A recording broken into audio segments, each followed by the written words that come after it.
to another brand new episode here on Britain's Farm. It's going to be a bit of an odd job day today. We've got some spraying to do, and we can also crack on with some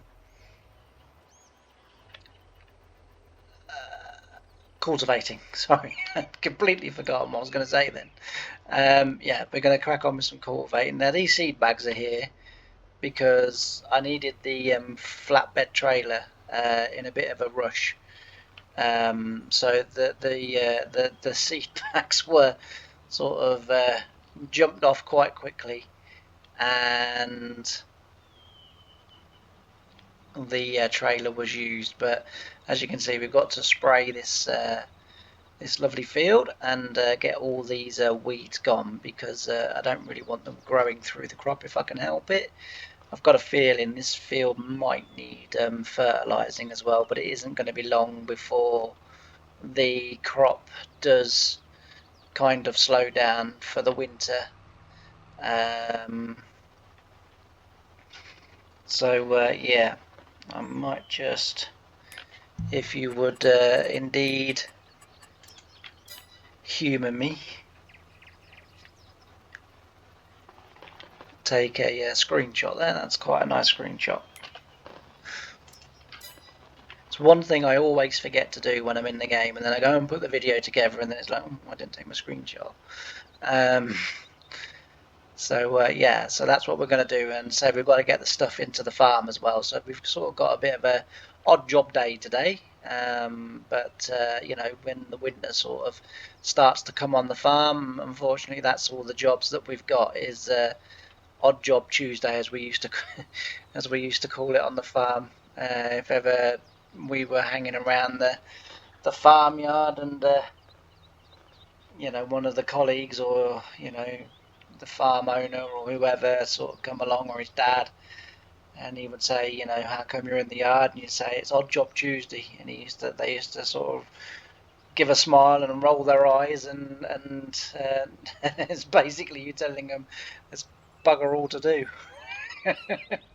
So it used to, as I say, it used to be an odd job day. Usually you would spend that day sort of either cleaning your equipment, you know, greasing it, getting it ready, and you know, ready for action again.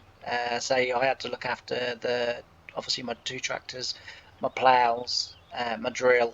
You know, so there sort of was always something to do with them. You know, it could be the plough or the drill. You'd be changing the points or the discs, or you know, whatever, or the coulters. I mean, every 3 years, I think, we had brand new discs and coulters on the drill.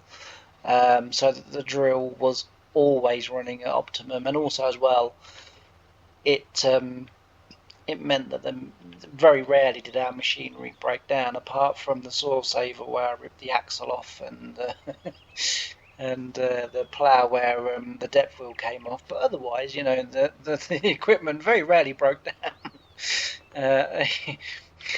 As long as I weren't driving it, apparently. But yeah, so no, that's what, you know, that's what we used to do. But and the old parts that we would take off the two, because we had two sort of full-time working drills, and then we had a backup drill, which was a Simba. It was a Simba drill, Simba 9 meter drill. That was our backup drill, and you know, if you were sort of hanging around, then you know you would sort of you know, work on that drill as well. So we sort of took that was no one's responsibility, but if we saw that something needed doing, or you know, we didn't have much to do, then we would go off and you know, work on that seed drill as well. So I've not drilled this very well. I've drilled it dead square with the pole, which is not very good of me. I think I can make that, yeah. You wouldn't normally do this, but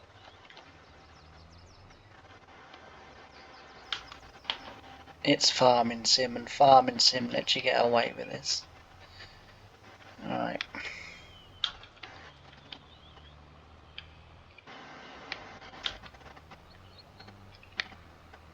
You have to spray it a little bit off.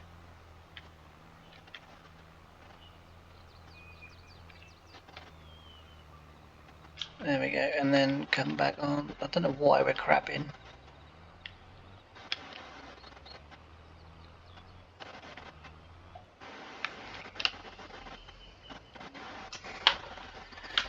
For whatever reason, we were crapping then.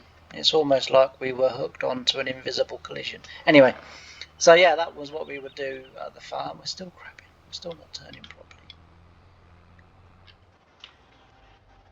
Ah, that'd be the reason why. We were dragging the sprayer on the ground. There we go. Now we're turning properly. Yeah, so that was what we would do on the farm. But anyway, I'm going to flip us over to some time lapse. I've got this field to spray. I've got the field in front of us to spray, and then one of the fields that currently doesn't have anything in it to spray. And then, as I say, we've then got some odd jobs to do and some different things to fill in. So I'll see you in a little while. Bye for now.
So we've nearly got this field finished.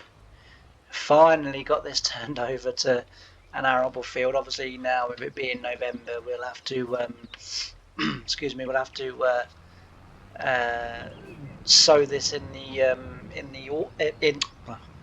get my words out. We'll sow this in the spring, and probably going to put peas in here. Richard's got a planter. Lord knows why.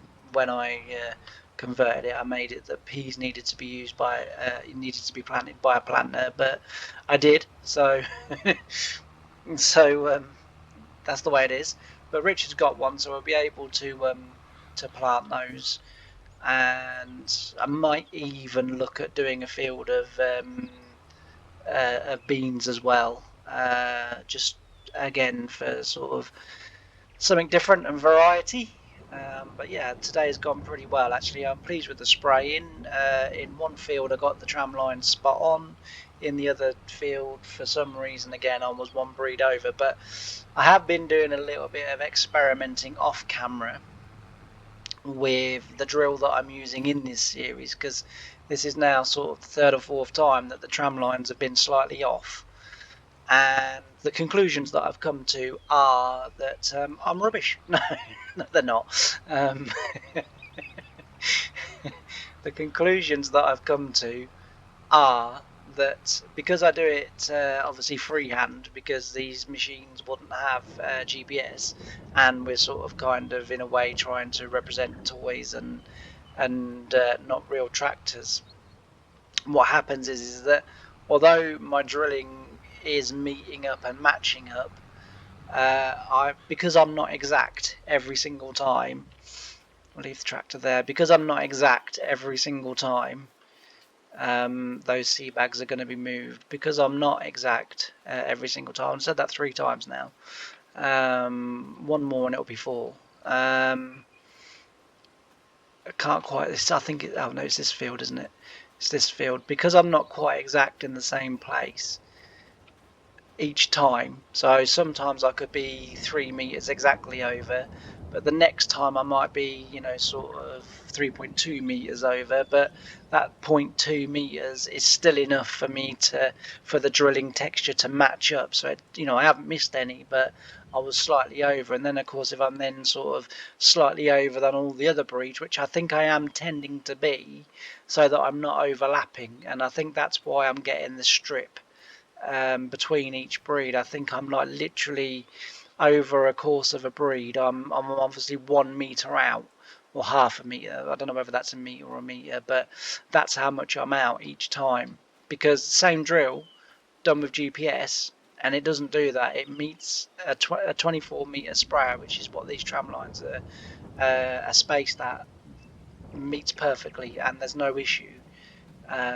So I think that's the problem that I'm having, is that I'm not quite drilling exact. But it wouldn't be long. Well, it won't be long before this drill does go again.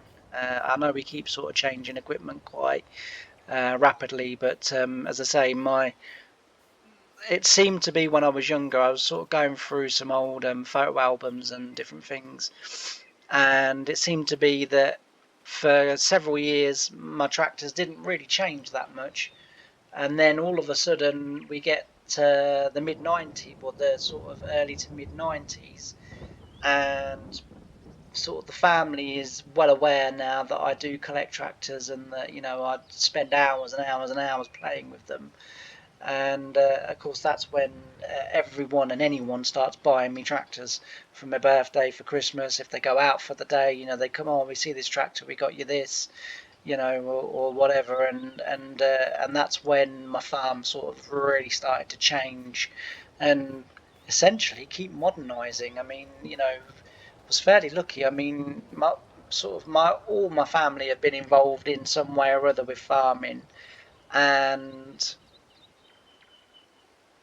even to the point that my mum would know roughly what I had and what I didn't have, and she would always buy me something new. It was very rare. Tended to be more from distant relatives where I would start to get duplicates of things, but from immediate family, it was very, very rare that they ever got me anything that was a duplicate that I already had. So I was quite lucky. But as I say, the farm will start to sort of change as we go on. I mean, we need some money and we need some more land as well. Now, I've realised I've made a couple of hoo-hoos. So I didn't like the farm, if I'm honest, when I built it. It was all right, and the one thing I did like about it, was I kept it. I think, in my opinion, and I may be sort of horribly wrong here, but in my opinion, I kept it looking like a toy farm. Um, this was roughly going on some old photos, black and white photos and all, ladies and gentlemen. Yeah, none of your iPhone posh, sort of HD photos, no black and white photos. But from what I could tell, because they were quite grainy as well, I'm assuming it came from our really, really old Polaroid that we had, but I may be wrong on that. But anyway, from those photos that I could tell was pretty much how I had my shed set out, because my sheds were in the corner of my bedroom, and I shared a bedroom with my brother, so it meant that there wasn't a great deal of room, and that was kind of how we had it set out. So I would have had I had some more sheds down this way, so it was like a horseshoe type shape. But I'm probably not going to do that here. I don't know, but probably not. But one of the boo boos that I've made is when I was building the farm, these these gates felt plenty wide enough, but I've realised I'm possibly not going to get my combine through there. But I want to keep my gates, so that leaves me with kind of, do I leave the combine up there, which I don't really want to do because I built the farm, and I built the farm because I wanted to have everything fitting in sheds and everything else, or do I come around here and here take out two sections of the wall and have it as an open gateway? I could do that, and I might have to do that, to be fair, but that will be for another day again, because I haven't really got the money for alterations and things like that. But yeah, overall, quite, as I've been, the last episode we were ploughing the field at the back of those sheds there, and the more and more, sort of, as I was going up and down looking on, and the farm grew on me, and I quite like it, to be fair. I do quite like it now. At first, it was I think at first I was worried that it wasn't going to be good enough quality for people to sort of kind of, well, for YouTube basically. I'm not going to beat about the bush in what I'm trying to say. I didn't want to let you guys down with my farm build. I wanted to build this awesome farm, but at the same time I also knew I wanted to keep it as near to real life that I had my toy farm, and also as well sort of authentic to sort of a British farm, um, and I was a bit worried that it wouldn't meet up to scratch. But as I've sort of been doing other jobs on, because obviously I do sort of quite a bit of sort of off-camera work. One of the things actually off-camera that I did do, that I meant to show you guys, which I'm sure eagle-eyed viewers out there have already spotted what I've done. But one major change that I did make that has made a huge difference. It is so much better.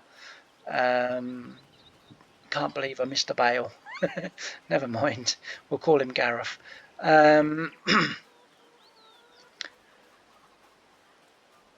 One change, as I say, that I did make was the island has gone, and all the trees and everything that were in the middle here. So the island from this field has now gone. So this telegraph pole obviously was here, but here was where the island was, literally where we're standing now, and it was stretch out beyond that pylon there, almost up to that pylon, and then all the way round to meet in sort of almost an ovalish shape. It wasn't quite an oval, but it sort of wasn't far off. But it was just loads of trees and everything else in here. Yeah, so I've removed the island and done and sort of tidied it up and done that, just because it's going to make life a lot easier. I tell you what, if this was a real field that I was walking through that I drilled, I'd be dead chuffed with this. This is absolutely bloody perfect. Absolutely perfect. If I was, as I say, if I was in real life and on the farm, down on the real farm where I worked, and I walked through a field like this that I drilled, I'd be absolutely dead chuffed with this. Brilliant. Anyway, as I say, so I think we've got to the end of this episode. I didn't want really it to be too long because I've still got that field where I'm directly looking now in front of me. So we've done this field, but then the one beyond that little fence that you can see, the other grass little field, that's also going to be made arable. I want to buy that one over there. I want to buy that one there, and then that field there as well, just to complete the set, because obviously it's important that this farm keeps growing, and the only way this farm is going to grow is by having more arable fields and being able to sell the crops from those fields. So, but yeah, as always, guys, if you haven't already, please don't forget to like, comment, and subscribe. Really, really does massively help the channel. Share these videos wherever you normally share your videos, or whatever platform. Don't know how it all works, but you guys do. Feel free, do it. It really does help, as I say. And all that's left for me to say is I've really enjoyed having you company with me on this episode, and I really look forward to seeing you again next time. Bye for now.